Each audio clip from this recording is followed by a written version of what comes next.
Bonjour à tous et bienvenue sur Hors Média pour un nouvel épisode de Art Talk Show. Bonjour Véronique. Bonjour Pauline.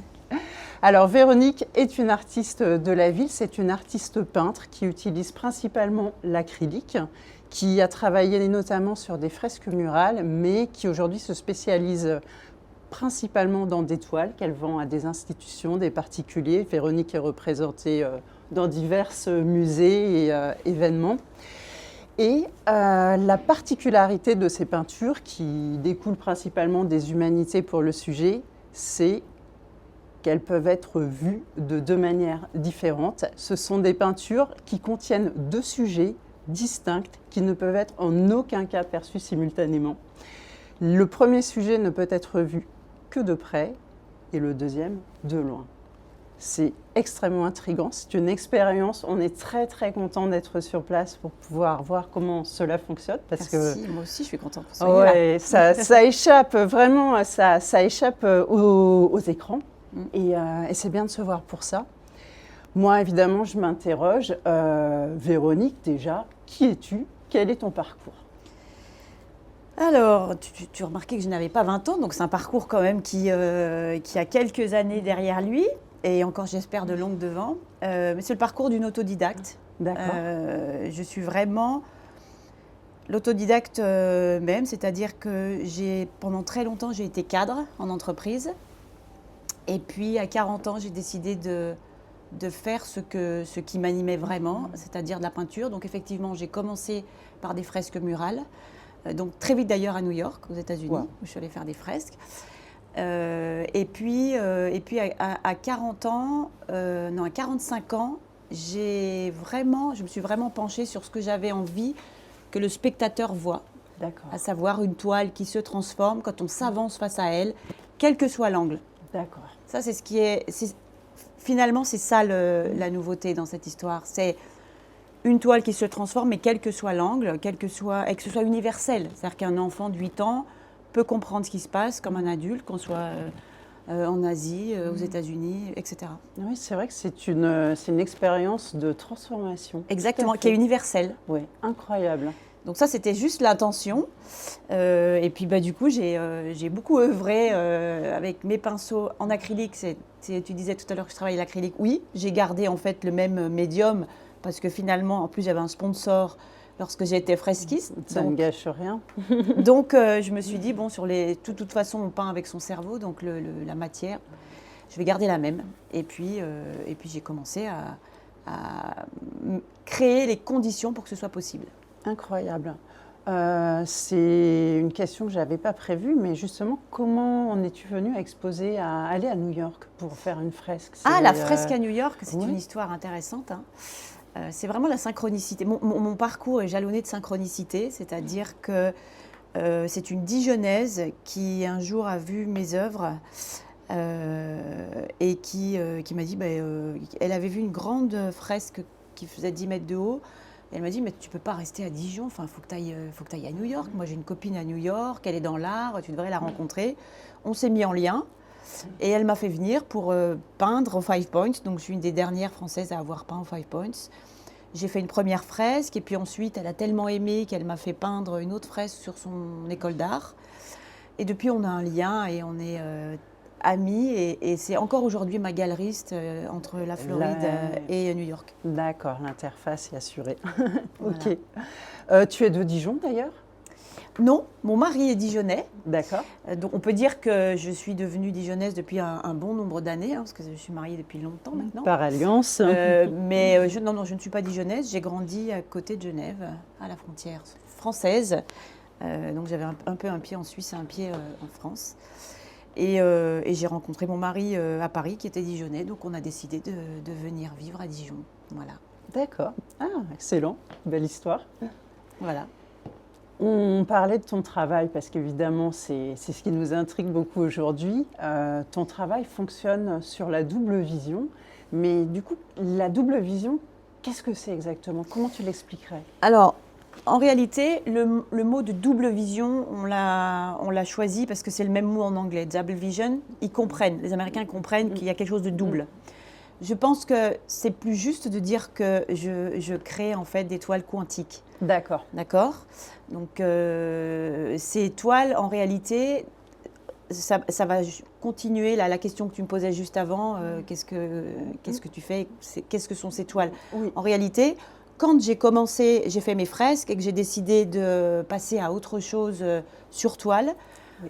j'ai exploré ce qui n'avait pas été fait dans la thématique art et cerveau et j'ai compris que ça, c'est ce qui n'avait pas été fait. Une toile qui se transforme quand on s'avance face à elle, quel que soit l'angle. Donc, je me suis dit, OK, qu'est-ce qu'il faut faire pour que ça soit? Incroyable. Mais c'est un don, je peux appeler ça le don de double vision du coup, parce que c'est lié au quantique. Est-ce que ton don, comment tu le qualifierais? C'est toute la question des scientifiques d'ailleurs, qui D'accord. étudient mon cerveau. Est-ce que c'était là et à la naissance, et puis je l'ai développé, ou alors j'ai développé l'aptitude parce que l'intention était tellement forte finalement que j'ai développé. On peut parler de don parce que ce n'est pas une technique, je ne l'ai pas Absolument. apprise et je ne Oui. pourrais pas l'enseigner. Autodidacte, ça t'a rendu finalement bien des services parce que tu as vu par toi-même. Hein. Ah et je pense que je suis surtout, c'est-à-dire que personne d'autre ne le fait parce que c'est moi, c'est juste moi. C'est-à-dire que je pense que c'est ça un parcours artistique. Tu dois peindre ce que tu es. Je ne suis pas Matisse, je ne suis pas Picasso, je suis Véronique Barillo et je peins ce que je suis. Et tu peins ce que tu vois. Et ce que je vois, ce que je sens, et ce que j'ai envie que le spectateur voit. Toute la subjectivité est là. La subjectivité de ta vision, mais la subjectivité de ce que tu ressens, ce que tu as envie de faire passer. Bien sûr. Ouais. Alors ça, c'est vrai pour tous les artistes, c'est-à-dire que chaque travail artistique est subjectif. Mais le mien est vraiment, c'est ce qu'il faut garder présent à l'esprit, il est guidé par la volonté que le spectateur voit ce que je veux qu'il voit. C'est une part de manipulation Absolument. dans ces cas-là. Oui, absolument, mais c'est complètement de la manipulation. Voilà, donc chacun a sa propre expérience, a l'impression d'être maître de son destin, mais toi, en fait, tu es un petit peu t'es Gepetto, en fait. C'est ça, tu as tout compris. C'est de la manipulation, et justement, je me demandais jusqu'à quel point on pouvait manipuler le cerveau du spectateur, mais ce que je n'avais pas imaginé, c'est que ce soit aussi universel. La distance, je pense, est variable, par contre, selon la vue du spectateur. Par exemple, si tu es très myope et pas corrigé, tu ne vas pas expérimenter la même chose que quelqu'un qui a 10 sur 10 aux deux yeux. C'est vrai. C'est quelque chose... voilà, la distance peut être beaucoup plus courte pour certains, j'imagine. Exactement. La distance peut être beaucoup plus courte sur certains, mais elle n'est jamais... mais systématiquement, il y a une transformation. Elle existe. Elle existe. Elle existe. Alors évidemment, si tu es myope, tu basculeras plus facilement sur le sujet à l'éloignement. Exactement. Voilà. Parce qu'en fait, être myope, c'est finalement un peu plisser les yeux, voire moins bien. Oui, donc tu bascules sur le deuxième sujet. Exactement. Et on a des apparitions quand on plisse les yeux. On se dit mais finalement c'est une image subliminale qui vient se greffer. Bien sûr. Moi j'aurais été mobilisée en temps de guerre pour faire passer des messages subliminaux, ça c'est sûr. Excellent. Mais du coup, la double vision, tu as réalisé à quel moment exactement que tu avais ce don de voir ces deux états? En 2000. Alors, en fait, c'est pas que j'ai réalisé que j'avais le don que je pouvais voir en deux états. J'ai voulu faire une toile qui se transforme pour que le spectateur... C'était vraiment ça. Et je me suis dit, OK, comment faire pour que ça soit? Et donc, j'ai compris que pour qu'elles existent, pour que ces deux images existent sur la toile en même temps, de manière simultanée, mais pas à la même distance, je suis obligée de les travailler en même temps. D'accord. Donc, le coup de pinceau crée les deux images, mais sur des échelles différentes. Donc, qu'est-ce qu'il faut faire pour ça? Il faut mobiliser dans l'esprit deux images. Donc, ça, c'était le premier exercice cérébral. Apprendre à mon cerveau à être focus sur deux images. Et puis, être sur deux images, mais pour qu'elles ne se mélangent pas dans la réalisation, il fallait que je puisse les dissocier dans l'esprit. Donc, j'ai appris à mon cerveau à être sur deux images dissociées pour pouvoir les créer en même temps, mais sur des échelles différentes. Ah oui, d'accord. Ah oui. Dans ces cas-là, oui, ça a tout lien à la physique quantique. C'est du quantique, exactement. Comment est-ce que ça intervient en fait? C'est avec des fréquences Ça, c'est le travail du CHU de l'hôpital de Lausanne qui essaye de de comprendre ce qu'il en est. Effectivement, c'est une différence entre des hautes fréquences et des basses fréquences. Donc je produirais 2 images qui seraient pour l'une en haute fréquence, pour l'autre en basse fréquence. Donc du coup, vous ne pouvez pas, les spectateurs ne peuvent pas les voir en même temps, puisque nous ne sommes pas censés voir à la fois une haute fréquence et une basse fréquence. Et voilà. Et du coup, c'est lié à l'espace-temps. J'imagine qu'il y a des fréquences qui vont être spatiales et des fréquences qui vont être temporelles. Exactement. Peut-être que les fréquences spatiales qui sont hautes, c'est ce qu'on voit de près. Les hautes fréquences, c'est ce que tu vois de près. Les basses fréquences, c'est ce que tu vois de loin. Le grain d'herbe, le brin d'herbe, tu le vois très précisément. En revanche, le sanglier qui te fonce dessus, tu le vois. Et la fréquence temporelle qui serait importante, elle serait liée à la vision de loin. Alors, il ne faut pas que tu m'en demandes trop sur le travail des scientifiques. J'adore. Eux-mêmes, déjà, ils m'ont mis dans la machine, ils ont trouvé un cerveau, c'était déjà la bonne nouvelle. C'est déjà bien. Voilà. Et puis même pour eux, et notamment c'est le docteur Olivier Roux, il faut que je le cite, parce que vraiment, il fait un travail extra depuis le début, il suit l'aventure. Mais c'est compliqué même pour lui, c'est-à-dire dans le sens où c'est difficile de savoir ce que c'est vraiment. Ouais, moi, j'ai passé une IRM, j'étais pas en train de peindre quand j'ai passé l'IRM, ils m'ont fait passer une IRM, et à l'intérieur de l'IRM, j'avais des tests. Donc, il parle plutôt, quand il explique, il est plutôt focus sur la virtuosité. J'ai une hyperconnectivité cérébrale qui me permettait… Ça s'explique, voilà, ça se voit à l'IRM, en tout cas. On voit l'hyperconnectivité cérébrale, mais tu sais, après l'hyperconnectivité cérébrale, je pense qu'il y a plein de gens qui ont une hyperconnectivité cérébrale. C'est juste que moi, je l'ai mis au profit de ce que j'avais envie. C'est génial. Bah oui, là, c'est une rencontre tout à fait opportune. Et puis vraiment, c'est pas du jour au lendemain. Ça fait 10 ans que mon cerveau est sur 2 images en même temps. 10 ans. Comment, mais à quel moment, du coup, en quelle année tu as commencé à travailler sur 2 sujets distincts? 2015. La première, je l'ai faite en 2015. D'accord. La première réussie, où là j'ai dit, et mon mari d'ailleurs, je travaillais à la maison, donc je faisais mes fresques, et le soir, je commençais à travailler sur ce projet-là. Et puis la première que j'ai réussi à faire, c'était Freud-Einstein, et mon mari est rentré, il m'a dit, mais tu te rends compte? Je lui dis, est-ce que tu vois comme moi? Parce que ma perception étant différente, c'était difficile d'évaluer aussi la perception du spectateur. Bien sûr. Il m'a dit, mais non, mais bien sûr, il y a Freud et quand je m'éloigne, c'est Einstein. Du coup, est-ce que quand tu peins, au niveau de ta posture physique, tu as un mouvement d'éloignement, de rapprochement? Pas tant que ça? Pas tellement. En réalité, j'ai créé, entre la toile et mon cerveau, un tunnel quantique. C'est pour ça qu'on parle de quantique aussi. D'accord. C'est-à-dire que pour moi, il existe vraiment.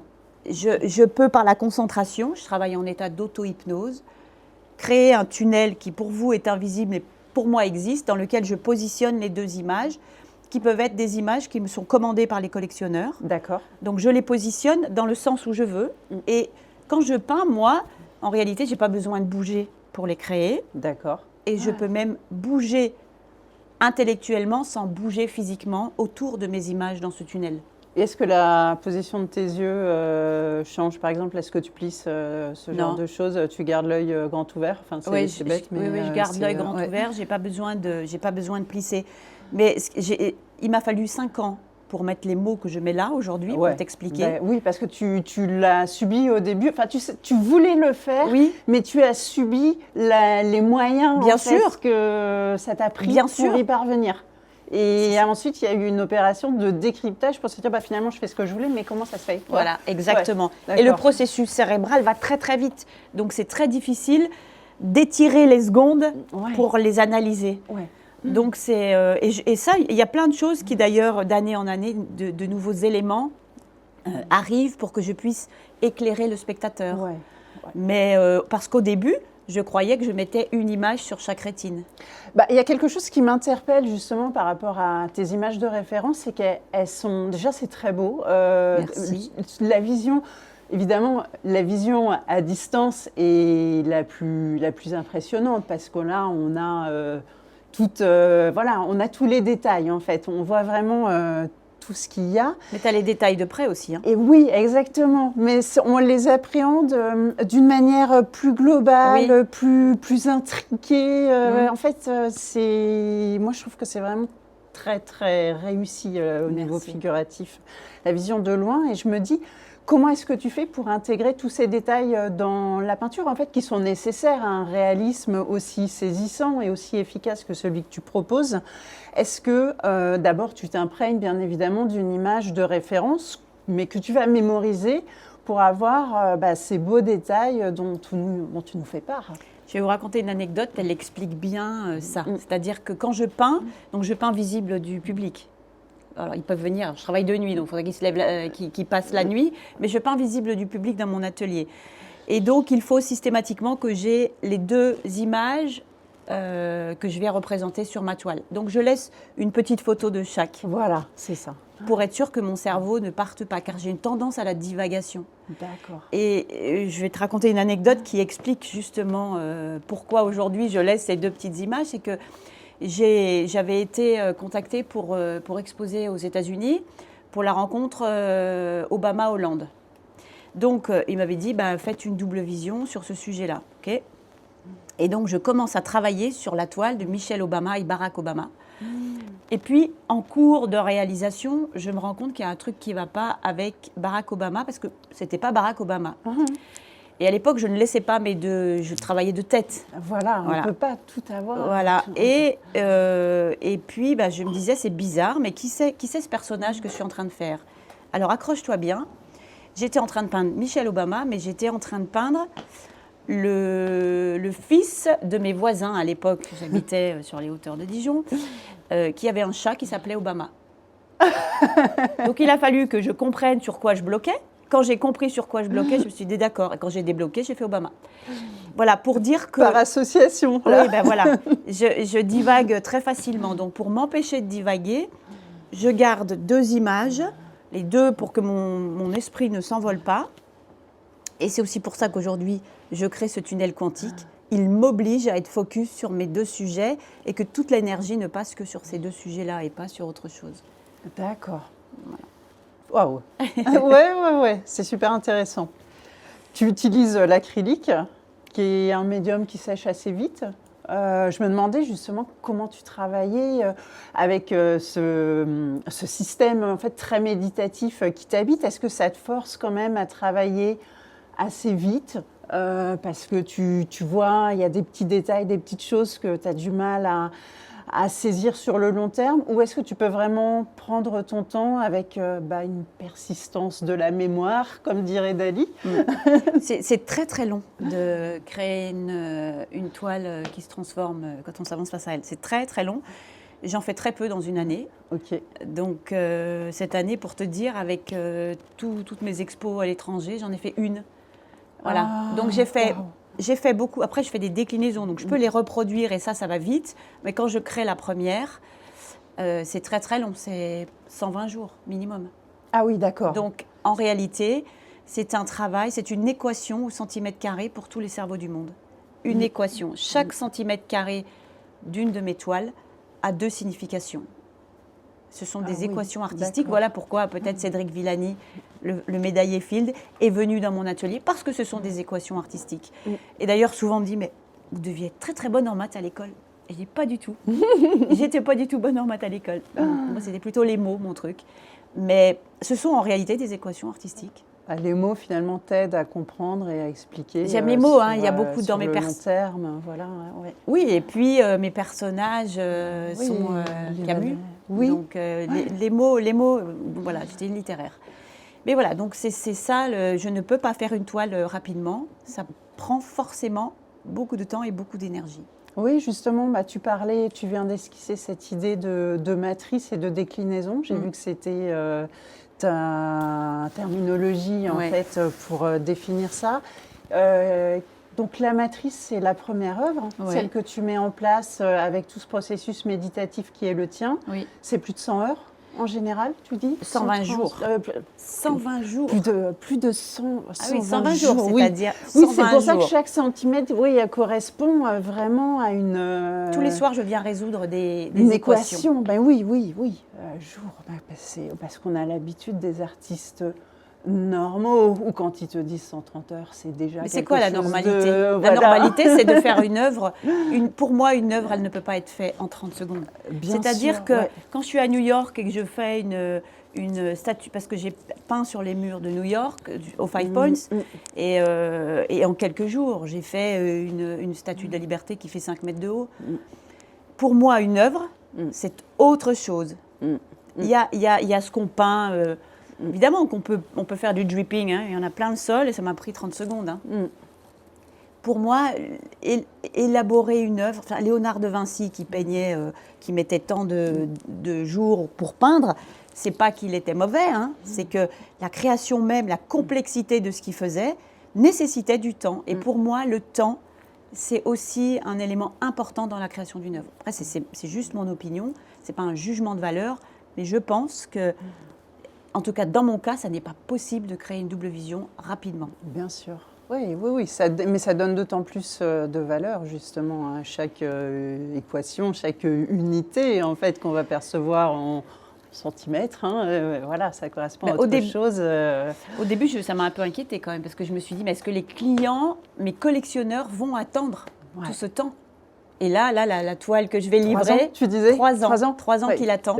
Il savait que ça allait être long, mais je ne suis pas sûre qu'il s'imaginait que ça allait durer 3 ans. Oui, du coup, tu le fais attendre le temps qu'il faut et il le sait. Ça fait partie je du contrat, préviens maintenant. En fait. Ouais, voilà, il faut mieux parce que des fois, les personnes peuvent être très fébriles par rapport à mais je leur dis, hein, c'est en cours, et puis jusqu'au moment où là, elle va enfin se terminer. Mais donc c'est long. Voilà. Et pour une déclinaison, le processus, j'imagine, est complètement différent, même le processus psychique. Non, c'est le même. C'est le même. Je suis toujours en état d'auto-hypnose pour les faire. C'est juste que je les ai intégrées pendant 120 jours. Donc ça va, elles sont dans l'ADN maintenant. Combien de temps pour une déclinaison ? C'est plus rapide. C'est vraiment beaucoup plus rapide. C'est-à-dire que mes clients... si tu me commandes une déclinaison à quoi m'attendre aujourd'hui, si je te la commande. Oui, voilà, ça peut aller d'une semaine à un mois, mais voilà, si vraiment je m'y mets, ça peut être beaucoup plus rapide. Oui, le travail en amont a été fait. En fait, les équations ont été résolues principalement. Et surtout, les déclinaisons sont une impression tirée de l'œuvre originale sur laquelle je repeins intégralement en auto-hypnose pour les faire et j'en fais 30 mondes, pas 31. Donc là, il y a quelques sujets ici où on arrive à la fin. Les collectionneurs, ils en veulent tous une. On dit attention, ce sera 30 et ce ne sera pas 31. D'accord. Voilà. C'est important pour mes collectionneurs de rester sur cette ligne. Donc, au niveau des formats, du coup, il y a des variations entre matrices et déclinaisons. Les déclinaisons, ils peuvent demander tel ou tel format. Bien sûr. Et puis je modifie les couleurs. Par exemple, la matrice de celle-ci qui est au musée d'art moderne de Porrentruy, elle est bleue. Bon, là il est jaune, mais bien sûr, j'ai refait. Donc voilà, ça permet, et c'est très commode, pour s'adapter à des commandes ou des spécificités, par rapport à la personne. Ouais. Et puis surtout. Comme je l'ai refait, de toute façon, le pinceau, il n'est pas posé exactement au même endroit. En réalité, aux États-Unis, ils les considèrent comme des œuvres originales, même quand ce sont des déclinaisons, puisque je repeins intégralement et que ça ne peut pas être exactement pareil que la matrice. C'est aussi ce qui donne la valeur, j'imagine. Hein. C'est pas un poster non plus. Voilà. Donc, c'est pas une reproduction. D'accord. C'est ça. Ouais. On parlait du fait que tu es littéraire. Ça se voit un petit peu dans les sujets, parce qu'ils découlent beaucoup des humanités, tes sujets, hein, que ce soit artistique, Frida Kahlo, scientifique, Schrödinger, inévitable, Dali. Et j'ai vu que tu utilisais le terme totem. Hein. Donc tu as finalement le sujet principal et son totem. Exactement. Qu'est-ce que c'est le totem exactement ? Le totem, c'est l'objet qui va représenter au mieux, je dirais, l'artiste. Donc forcément Albert Camus et sa machine à écrire. Donc ce qui pour moi se rattache au mieux de l'artiste. Alors j'essaye en plus d'être autant que possible un peu éloignée des images papier glacé qu'on connaît, par exemple Warhol et la Campbell. Warhol n'est pas hirsute, il n'avait pas toujours une perruque. Donc j'essaye de retrouver des images de ce qui pouvait être vraiment. Donc, Avec une plus peau un peu... d'intériorité. J'essaye. C'est drôle parce que j'ai travaillé sur des Warhol aussi et je me suis attardée sur une peau beaucoup moins plastique. Bien sûr, il avait la peau très abîmée, il avait une petite santé. Une forme de coupe rose, exactement. Ouais. Il était terriblement complexé Ouais. et tout n'était qu'artifice pour Warhol. Et oui, c'est quelque chose à aller voir un petit peu ce qu'il y a derrière. Exactement. Sous la surface. C'est exactement ça. Ouais. Donc j'aime bien le fait d'enlever un peu cette image papier glacé pour essayer de m'approcher un peu plus du personnage, voilà, ou de la personne. Oui, mais même Basquiat, je me suis éloignée, j'ai vu c'est pas l'image de Basquiat, cette référence finalement, je l'avais même pas en tête. Mais voilà.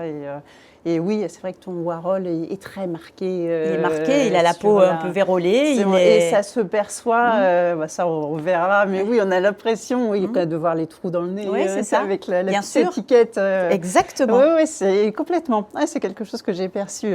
Alors après, souvent, le choix du sujet, outre les collectionneurs qui me commandent leurs 2 sujets, parfois je m'arrête sur un détail. Par exemple, à Campbell, ce qui m'avait étonnée, c'était le logo de la Campbell. Le logo de la Campbell, c'est l'exposition universelle de 1900. C'est-à-dire que sur une soupe qui a servi à nourrir les masses, ils ont pris le logo très prestigieux de l'exposition de 1900. Et donc, c'est à partir de là que je me suis dit, c'est dingue. En fait, on se sert de ça pour valoriser le produit. Et c'est là où j'ai commencé à travailler sur Warhol et la Campbell. Ouais, d'accord. Donc, parfois, c'est une anecdote qui me fait aller vers le sujet. D'accord. Voilà. Oui, pas forcément le totem très stéréotypé, la bombe de peinture avec l'artiste. Exactement. C'est par association Exactement. qui sont les tiennes également. Exactement. Ouais. C'est vraiment super intéressant. On parlait de tes collectionneurs, donc visiblement, tu peux, toi, explorer n'importe quel sujet à la demande. Ah oui, bien sûr, bien sûr. D'accord. Et aujourd'hui, de manière très, très précise. C'est-à-dire qu'en 2015, si tu m'avais donné 2 sujets très complexes, je ne sais pas si j'aurais été capable. Mais aujourd'hui, après 10 ans d'exercice cérébral, les gens viennent et me demandent l'intégralité de ce qu'il y a sur une toile. Donc Schrödinger, on m'a demandé les montres-molles de Dali, le chat dans la boîte, le tableau de Gaspard Friedrich, le voyageur contemplant la mer de nuages, qui devient Erwin Schrödinger. C'est-à-dire qu'ils ont commandé tout ça. Ça peut être juste... Là, on est dans un tunnel. Oui, là, on est dans un tunnel, explore, bien sûr. Bien sûr. Donc oui, je réponds à des demandes parfois très précises. D'accord. Donc c'est vrai que tu as différents interlocuteurs. Donc en effet, des musées, des institutions dont on a un petit peu parlé, les collectionneurs. Pas encore en France. Pas encore en France. Ce serait l'occasion qui découvre d'ailleurs. D'accord. Et beaucoup à l'étranger. Et là, mon galeriste décide de faire, suite à Art Basel et au succès d'Art Basel, il décide de créer un musée dans sa galerie, à côté de sa galerie à Miami, pour donner à voir, parce que ça crée tellement d'émulation que lui-même transforme son lieu. Ça, au bout d'une semaine, il se dit, attends, c'est pas possible. D'abord, j'ai jamais vendu comme ça. Et puis, les gens, mais tout le monde veut venir découvrir, plonger dans les jumelles. Il a fait une installation où les gens plongent dans les jumelles. Et donc le musée à l'étranger, oui. En France, pas encore.